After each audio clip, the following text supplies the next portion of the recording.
وأنا ما فتحت أندد بها وأفضحها لأن ما خصهاش تستمر.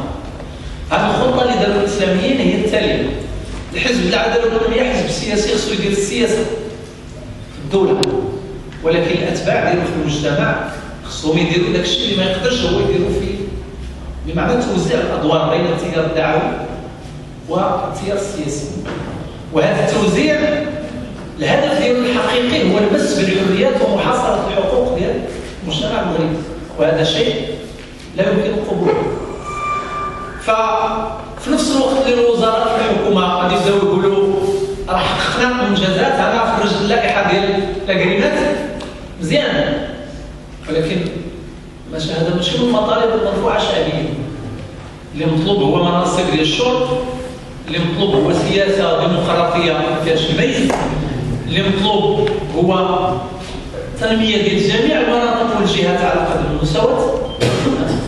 هذه المطالب الحقيقية المطلوبة من الحزب، ولكن باش تعمل أعمال كتصورها على أنها بطولية وفي نفس الوقت كتسلط الأتباع ديالك على المجتمع بمنظور غير في التخلف، هذا تناقض كبير.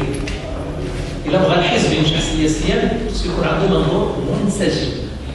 ولهذا احنا في الحركة الأمازيغية كنعتبروا وهذا المعطى مهم جدا نقولوا، لأن ما فاهمينش الإسلاميين وخصهم يفهموا وخصو يتقال بأعلى صوت. الأمازيغية ليست مجرد لغة، الأمازيغية أيضا قيم ثقافية، هي العدل والمساواة والحرية واحترام الإنسان بالدرجة الأولى كغاية في ذاته. هذه بالنسبة لنا هي الأمازيغية. إذا إذا كان الحزب اللي في الحكومة كيعتقد أنه غادي يعطينا اللغة باش يزول لنا الحريات ديالنا، حنا كنعتبروا أن الأمازيغية هي اللغة وهذيك الحريات، هذيك القيم ديال التسامح وديال العدالة الاجتماعية وديال المساواة الحقيقية. هذه القيم كلها بالنسبة لنا هي تمازيغ، هي هوية. ولهذا لا يمكن أن نتخلى أبدا على المحاسب ديالنا على شتى المستويات. الآن الخطة اللي كتعمل هي وضع قوانين ديال تحجيم الحريات.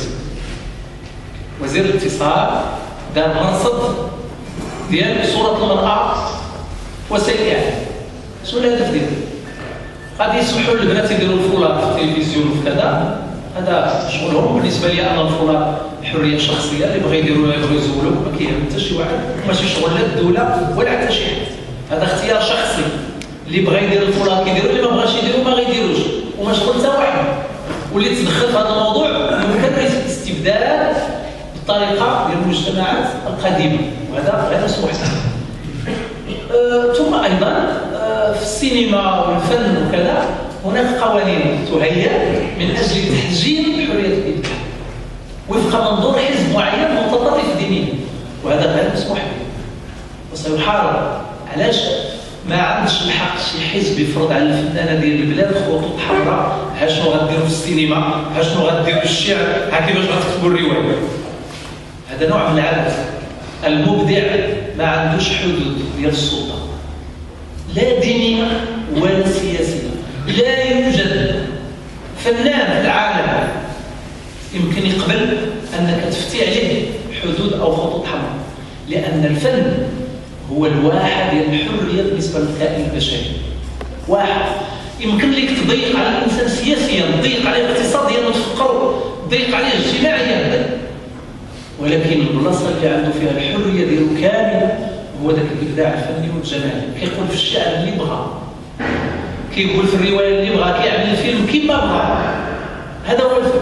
إذا هاد الناس اللي باقيين كيحلموا أنهم يوضعوا خطوط للإبداع، هادو الناس واهمين، لأنهم يمكنوا ياخذوا 34 مليون دولار يديروهم تحت الرقابة ديالهم، وهما أقلية ديال الناس، أقلية صغيرة. ثم أخيرا كاين ما يتعلق بالقانون التنظيمي اللي كاين في الدستور أنه سيصدر بالنسبة للأمازيغية. أنا بالنسبة لي هذا ماشي مشكل. بعض الناس كيتخوفوا من القانون التنظيمي. القانون التنظيمي هو عنصر قوة بالنسبة للغة الأمازيغية في الدستور. علاش؟ لأن العربية راها تصفية من 62 ولكن لا فرنكوفوني طاغيه والفرنسيه منتشره وهي اللي كتسير الدوله. الناس ديال التعليم هذه 45 عام 50 عام وما كيغوتوا العربيه لغه رسميه وهذا التنظيم لا يطبق لانه لا يوجد اي قانون لتطبيق العربيه رغم انها لغه رسميه. ما كاينش قانون تنظيمي ملزم ولهذا كيستعمل بعض الادارات الفرنسيه ما عندهمش مشكل لان لا شيء يلزمهم كقانون بانه تستعمل العربيه ولا ديرش الفرنسيه. الوزراء الاولين بزاف ديال الناس اللي احتلوا منصب الوزاره الاولى كيعملوا واحد لا نوت مينيستيريال كيقول فيها خص استعمال اللغه العربيه، كينشرها ما كيطبقها حتى واحد العربيه وهذا من يستوي رسميا. لهذا نحن نعتبر ان القانون التنظيمي عنصر قوه. علاش؟ لانه ملزم. ما عندش الحق شي واحد يتقال انه تكتب الامازيغيه في واجهه المؤسسات العموميه والشبه العموميه وفي الساحات والبلايص ديال الطرقات واسماء الاماكن والازقه ويجي شي واحد ما ينفذش هذا القرار. لا يمكن لان هذا قرار ملزم والجهه العليا وزاره التجهيز مثلا في البلايص تعاود ولا تصور لان القانون واجهه المؤسسات تقول الوزاره خصها تعاود الواجهات ديالها وتكتب بالعربيه وبالامازيغيه باش يعرف الناس ان هناك لغتان رسميتان. اذا ما تخوفوش من القانون التنظيمي. اللي خصنا نديروه هو اننا خصنا نناضلوا بقوه باش القانون التنظيمي يكون فيه داك الشيء اللي بغيناه بالضبط وهذا ممكن وغادي نبين كيف. هناك 6 مجالات اللي خص يشملها القانون التنظيمي. احنا قدمنا مقترح المرصد الامازيغي قدمناه للحكومه وقدمناه للاحزاب المعارضه وقدمناه للقوى اللي في الشارع على عده مستويات باش ندافعوا عليه. 6 ديال المجالات. المجال الاول اللي كيحظى بالاولويه المطلقه هو التعليم. الا فشل التعليم الامازيغيه غادي تفشل ال5 المجالات الاخرى كلها ستفشل لان كل شيء مبني على التعليم. ما يمكنش تكون عندك اطر في الاداره العموميه الا ما نجحش تعليم اللغه الامازيغيه. ولهذا التعليم اولويه. التعليم باية مبادئ. المبادئ الاربعه اللي كرسناها من 2002 2003 في اطار وزاره التربيه الوطنيه. اولا الامازيغيه لغه الزاميه لجميع المغاربه العربيه مثل الفرنسيه ليست اختياريه لانها اللغه الاصليه للبلد. ثانيا هذه اللغه تعمم على كافه اسلاك التعليم افقيا وعموديا ما نسميه التعليم الالزاميه التعميم. ثم ثالثا هذه اللغه هذه توحد. علاش؟ باش يتعلموا الناس الامازيغيه ككل وما يتغلقوش او يتوقعوا في لهجه من اللهجات. التلميذ في المدرسه خصو يكون عارف تسوسي تاريخي تمازيغ يعني خصو يكون عارف الامازيغيه ككل ويعرف المترادفات وكل كلمه يعطيك فيها 4 و 5 مترادفات كما هو في العربيه.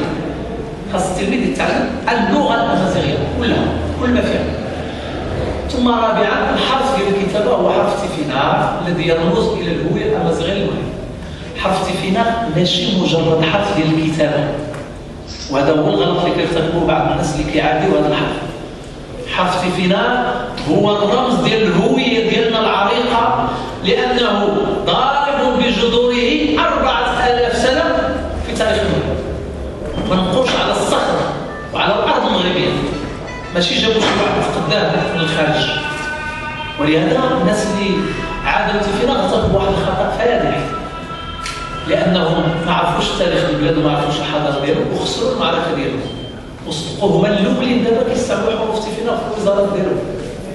اول وزاره اللي استعملوا الحرف تيفينا هو السيد داودي اللي طلب الاورغانيغرام ديال الوزاره ديالو كله تكتب بالامازيغيه هو من البي جي دي.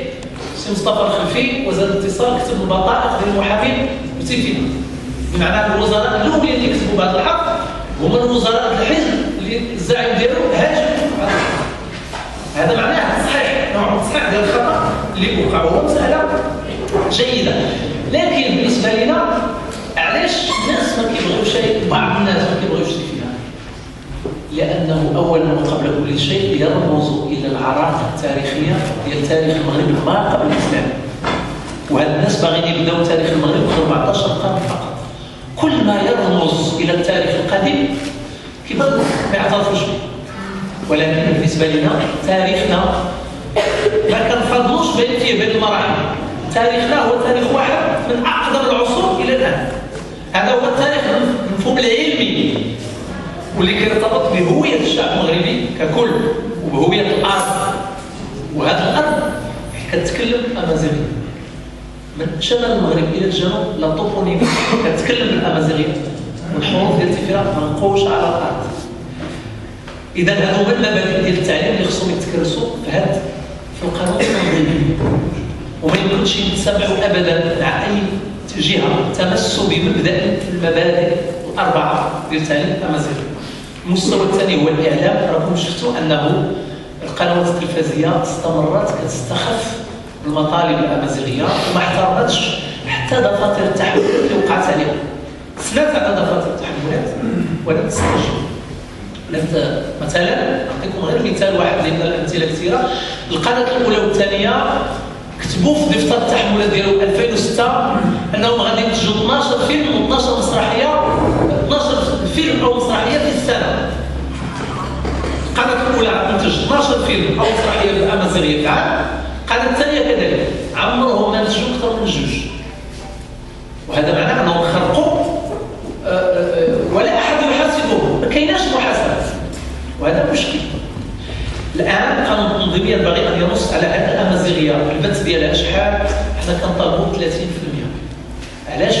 لأن كاين 30% ديال العربية، 30% ديال الأمازيغية، 30% ديال الإنتاج الأجنبي، و10% كيبقى الخطاب الرسمي، المسائل الرسمية ديال الدولة، الحكومات، الوزارات، البرلمان إلى آخره. هذا هو التقسيم اللي احنا اقترحناه في 19 يوليوز 2006 ولم يحترم. الآن جاء الوقت باش أنه تحترم في القانون التنظيمي. القناة الأمازيغية هي واحد المكتب مهم، ولكن علاش ما عجبناش؟ ما عجبناش القناة الأمازيغية لأنها حرمت من ميزانيتها. واش كتعرفوا أن القطب العمومي اللي داخل فيه القناة تابع لواحد الرئيس هو فيصل العريش، وهو اللي كيتصرف في المالية كلها ديال القنوات كلها، كيوجه الفلوس في الاتجاه اللي كيعطيه هو الأولوية، وكيخلي الجهة اللي ما كيعتبرهاش مهمة بالنسبة له كيخليها بدون ميزانية. ولهذا تم تفقير القناة الأمازيغية وما قدرتش تنتج في مستوى الطموحات ديالها، مع العلم أن القانون أن دفتر التحملات ديالها دفتر جيد فيه مسائل مهمة، فيه النقاش السياسي الاجتماعي الاقتصادي، نقاش حول التنمية، الأطفال، فيه الدراما، فيه المسرح، فيه الفن، فيه كل شيء، التغطية ديال كافة أنواع البرامج. ولكن للأسف باش تغطي هذا الشيء خاص ميزانية محترمة. حتى العاملون في القناة كتمارس عليهم نوع من الميزة. إذا هذا الشيء كله خاص القانون التنظيمي يحددوا باش نخرجوا من هذا. ثم هناك ما يتعلق بالفضاء العمومي وجهات المؤسسات. كتعرفوا أن الكتابة بالحروف ديال التيفينا كان يعاقب عليها بالسجن. أول محامي في المغرب كتب اللوحة ديالو بالحروف ديال التيفينا مشى للسجن، هو حسن بن القاسم 79 80 كتب بالعربية وبالفرنسية وبالحروف ديال التيفينا هو اعتقل. كذلك الفنادق اللي كانت كتحاول تكتب بالتيفينا في هذيك المرحلة كتجي السلطة من بعد نص ساعة ساعة كتزول هذاك الشيء، ممنوع. الآن أصبح هذا حرف رسمي في الدولة باعتراف الدولة نفسها، ولهذا خصو يخرج للفضاء العمومي في كل مكان. المؤسسات العمومية، الشبه عمومية، العلامات الطرقية، الشوارع والأزقة والساحات خص تكون مكتوبة بالتيفينا. هذا هو معنى اللغة الرسمية. ثم القطاع الرابع هو المحاكم والقضاء. منذ تعريف القضاء 1966 منع الكلام الأمازيغي في المحاكم، وهذا من أكبر مظاهر الظلم في المغرب، أن المواطن ما عندوش الحق يتكلم لغته باش يدافع على راسه. بينما من شروط المحاكمة العادلة في العالم أن يعرف المتقاضون ما يقال عنهم وأن يعرف ما يقولونه. هذا الشرط الأول ديال المحاكمة العادلة، وما كانش متحقق في الإنسان الأمازيغي. الآن القانون التنظيمي ينبغي أن ينص على استعمال واسع الأمازيغي في المحاكم وتكوين القضاة وتكوين المحامين والناس العدالة. المجال الخامس هو الصحة. كننزل تنزل مرأة من البادية للمستشفى ما كاينش اللي يقدر يهضر معاه الا الا لقاو شي حد متناطق. وفي هذه الحاله كتعرفوا انه في القطاع ديال الصحه دقيقه واحده راه كتقدر تكلف الحياه ديال الانسان. ولهذا التواصل ضروري وحيوي لانه يقدر ينقذ الحياه ديال المواطنين. من هنا لا بد من التفكير في اساليب استعمال اللغه الامازيغيه في القطاع ديال الصحه وفي المستشفيات والكلينيك والاساليب ديال التكوين فيها الى غيره. ثم المجال الاخير باش ما نطولش عليكم هو المجال ديال الاداره العموميه. الاداره العموميه بالنسبه للغه العربيه بعد الاستقلال كانت الاداره كلها كتتكلم وكتكتب بالفرنسيه. احتاجت العربيه 18 سنه باش يظهروا عندنا واحد الجيل ديال الناس في الاداره اللي كيعرفوا يديروا المراسلات باللغه العربيه. الامازيغيه نفس الشيء او ربما اكثر. علاش؟ حنا ما كنتوهموش انه غادي تبدا الاداره 24 ساعه كتكتب بالامازيغيه، لان خصك الاطر كيتكون. ولهذا شنو باش خصنا نطالب في القانون التنظيمي؟ خاص تكون واحد الاجنده معقوله واقعيه اللي تبين لنا شنو هي المراحل اللي الدوله المغربيه غتستعمل فيها الامازيغيه في الاداره.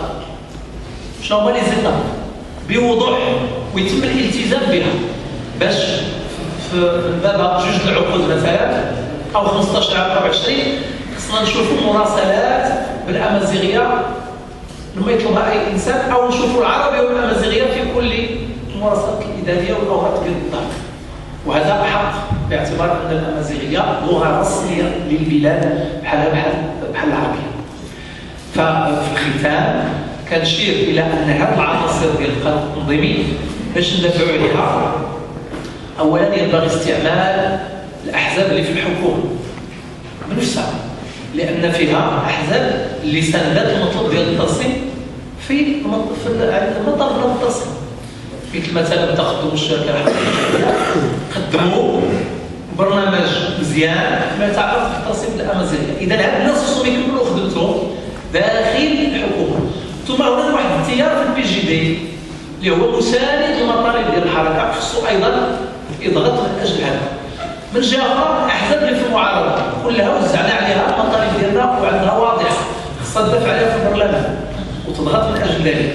ثم على مستوى اخر كاين الحركات المدنيه، الحركات الحقوقيه عطيناها معطيات اللي خصها تدافع عليها، الجمعيات الحقوقيه الكبيره، الحركه الامازيغيه، حركه 20 فبراير الى اخره. اذا عندنا هذه ثلاثه المستويات. العمل الحكومي ما خصناش نخليو فيه غلطه قويه. من باب الضعف ان الامازيغ يخليو اي مكان فارغ. خصهم يشتغلوا على جميع المستويات ويشتغلوا باساليب مختلفه وبخطابات مختلفه. انا كنعتبر ان هذا من عناصر القوه. شي مناضل مثلا عنده منظور اخر مختلف، هي كنعتبر هذاك المنظور عنصر قوه خصو يكون وخصو يفرض راسو في الساحه. علاش؟ لان هذا الاختلاف في اساليب العمل اليوم مهم جدا بالنسبه للحركات. ثم اخيرا الحركه الامازيغيه دوزات ما يكفي في التاريخ ديالها الخطاب الاحتجاجي ولعبت دور قوه اقتراحيه ايضا، ولكن فين الضعف ديالها؟ الضعف ديال الحركه الامازيغيه كان هو في التغلغل الشعبي او في العمل مع الفئات الشعبيه العريضه. جاء الوقت الان باش الحركه الامازيغيه تعمل عمل سياسي وعمل مدني مع الشعب وفي عمق المجتمع.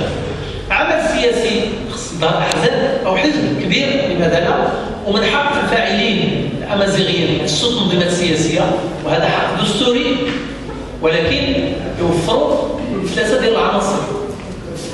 مشروع مجتمعي متكامل يعني كيتكامل فيه الثقافي الاقتصادي الاجتماعي والسياسي، ثم نخبه ماليه داعمه لهذا المشروع المجتمعي. لا بد من استقطاب رجال المال والاعمال النخب الاقتصاديه، لان لما كتكون عندك فكره في السياسه وما عندكش التمويل ديالها فانت ضعيف، لا يمكن ان يكون لك دور كبير في الساحه. والمساله الثالثه ان يكون هذا الحزب تعبيرا عن حاجه اجتماعيه ونابعا من اسفل الى اعلى، ما خصوش يكون طموح شخصي ديال شخص معين او مجموعه افراد متعازين. إذا توفرت هذه الشروط الثلاثة العمل السياسي يحقق المشروع وغادي ينجح. ولكن العمل المدني خاصو يخدم في عمق المجتمع. وكاينه اليات الان ديال العمل اللي ممكن يكون بها نجاح. كنعتقد ان المزيغ يعني ما عبروا شيء على القوه الحقيقيه اللي عندهم في المجتمع ديالنا، باش مثلا تسلطوا مجموعه من المتطرفين الدينيين على النساء في عين اللوح ويقوموا بترحيل 800 امراه في غياب الامن، في غياب السلطه المتواطئه معهم، وما تحركت حتى جمعيه امازيغيه في الاطلس المتوسط.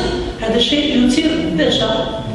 انا متاكد انهم غادي يتحركوا، وهما اللي كيمثلوا المجتمع المدني الحقيقي، ولكن كيتحركوا متاخرين دائما. لا، خصنا نتحركوا في الوقت المناسب. قبل ما يطرحوا هاد النساء غادي نقولوا لهاد الناس اشنو بغيتوا؟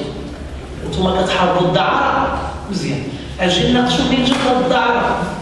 جات من سياسه لا شعبيه ديال التهميش اللي وجهت الناس الكونتربون، وجهتهم المخدرات، وجهتهم الهجره، القوارب الحروب، وجهتهم الدعاره. غادي نحاسبوا هذه السياسه بعدا باش دير مشروع تنموي حقيقي لهذ النساء. عندئذ الا لقيتي شي امراه ضمنتي لها الكرامه والعمل ومشات كدير الدعاره عاد غادي نتحاسبوا. ولكن باش نزيدوا التفقير ديال المخزن لهذه الجهه ونزيدوا لها الضرب ديال النساء من الفوق باسم الدين، هذه قمه الجهل اللي خصنا نحكموا، وهذا شيء غير مقبول. ولهذا بحال هذه الوقائع خاص يمازيغ يبان قوه اجتماعيه، لانه ما يمكنش نسمحوا الروح الامازيغيه والفكر الامازيغي يتعارض مع نوع ديال السلوكات. طريقه باش تحارب السلبيات في المجتمع هو التنميه الحقيقيه واعطاء كل الامكانيات للحفاظ على الكرامه الانسانيه. ولكن استعمال العنف من طرف اي جهه اللي باغا تعمل وصايه على المجتمع هذا شيء لا يمكن ان نسمح به، وقد يهدد استقرار البلاد في يعني الاسابيع او الشهور القادمه. ولهذا هذه المعطيات باختصار شيء اللي بغيت